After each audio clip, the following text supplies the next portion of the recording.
मस्त अशी मोकळी मोकळी साबुदाण्याची खिचडी आणि दाणेदार बनवायची असेल तर हा व्हिडिओ नक्की बघा.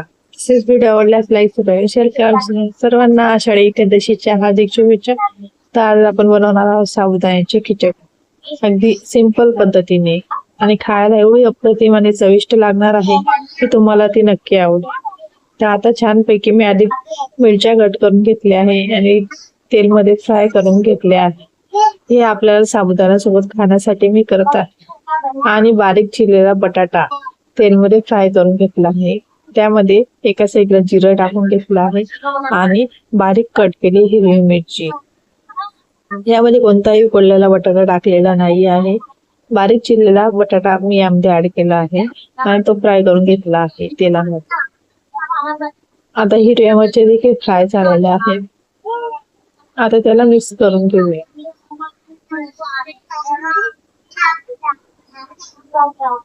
आता मिक्स झाल्यानंतर आपण यामध्ये रात्री भिजत घातलेले साबुदाणे, त्यामध्ये मी शेंगदाण्याचा कूट ऍड केला आहे. त्यामध्ये चवीनुसार मीठ ऍड करून घ्यायचं आहे आणि छानपैकी मिक्स करून घ्यायचं आहे.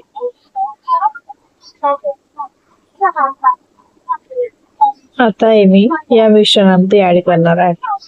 कढईमध्ये सगळं मी ऍड करून घेतलं आहे आणि आता याला छान असं परतून घ्यायचं आहे. लो फ्लेम वरती परतायचं आहे आणि जेणे की साबुदाणा खाली चिटकणार नाही या पद्धतीने आपल्याला परतून घ्यायचं आहे. अगदी हळूवार पद्धतीने मी परतून घेतलं आहे. तुम्ही बघू शकता आपले साबुदाणे किती मोकळे आणि खायला अगदी चविष्ट असे झाले आहेत. आणि आता याला मी थोडा वेळ राहू देणार आहे. तुमचे साबुदाणा चिटकत असेल तर ही रेसिपी नक्की ट्राय करा. आधी सगळ्यात आधी कढईला तेल लावून घ्यायचं आहे.